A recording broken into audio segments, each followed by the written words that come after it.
Welcome to Sociopedia. Today we explore a crucial and timely question. How did Donald Trump's economic nationalism transform global trade into a battlefield, and what does it mean for the world today? This is the story of how economic policy, military strategy, and international diplomacy collided under one political slogan: America First. Before we proceed, please don't forget to subscribe to our channel Sociopedia. When Trump took office in January 2017, he vowed to protect American workers by slapping tariffs on imports. But these weren't mere taxes for revenue, they were economic weapons. Steel and aluminum tariffs of 25% and up to 10%, respectively, hit over $50 billion in Chinese goods by mid-2018. U.S. businesses paid $6.2 billion in new tariffs that October, up from just $0.4 billion the month before, a staggering 1,450% jump. By stacking multiple tariff rounds, levies on some Chinese products reached 55%, forcing companies to absorb unprecedented cost shocks.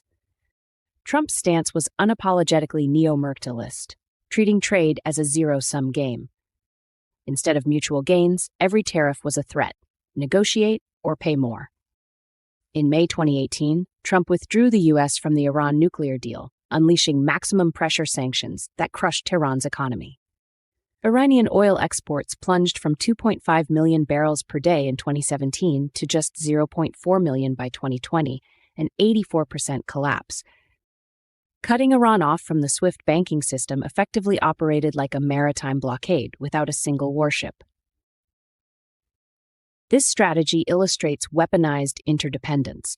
The U.S. leveraged its dominant role in global finance to choke an adversary, turning banks into instruments of coercion. About 20% of the world's oil flows through the Strait of Hormuz. Any hint of closure sends shockwaves through markets. After the January 2020 drone strike that killed General Qasem Soleimani, Brent crude jumped 4.4% in a single day, reaching $69.60 per barrel.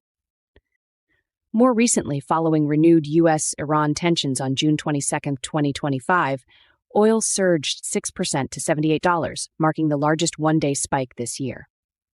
Here we see oil as both commodity and strategic weapon. Its price swings a direct reflection of geopolitical strategy.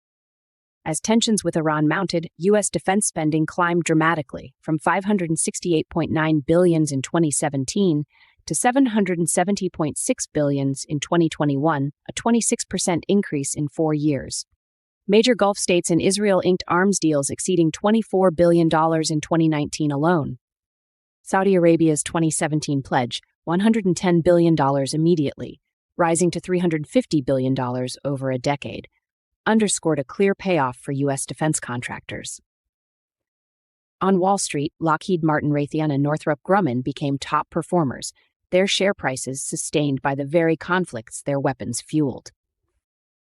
Trump's trade wars and the COVID-19 crisis laid bare America's reliance on foreign producers for semiconductors, pharmaceuticals, and rare earths. By 2020, 65% of U.S. active pharmaceutical ingredients were sourced overseas. Policymakers unveiled subsidies and legislation to bring supply chains home, framing essential industries as matters of national security. This shift fused economic nationalism with a security mindset. Trade was no longer about cost, but vulnerability. Trump's unilateral tactics extended to global institutions. He blocked appointments to the WTO's appellate body, paralyzing its dispute settlement function. The U.S. pressured the IMF and World Bank to align lending with strategic priorities, eroding the norm of impartial multilateralism.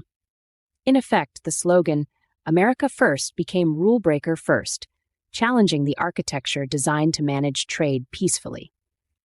Indeed, this variety of economic nationalism carried profound social implications. For example, populist rhetoric cast globalists as enemies of the real America, deepening cultural and regional divides. Small businesses and consumers bore the brunt of higher consumer prices, while financial elites and defense firms reaped windfalls.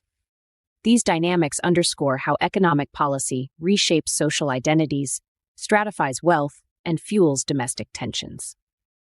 Donald Trump didn't invent economic coercion, but he normalized its use on a global scale.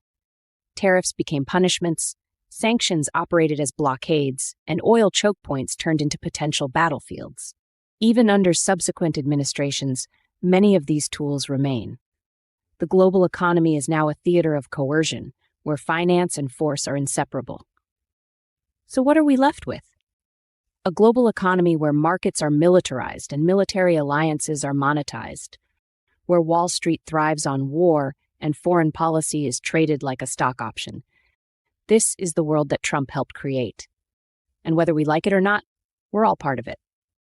Thanks for watching. If you found this video insightful, please like, share, and subscribe to Sociopedia.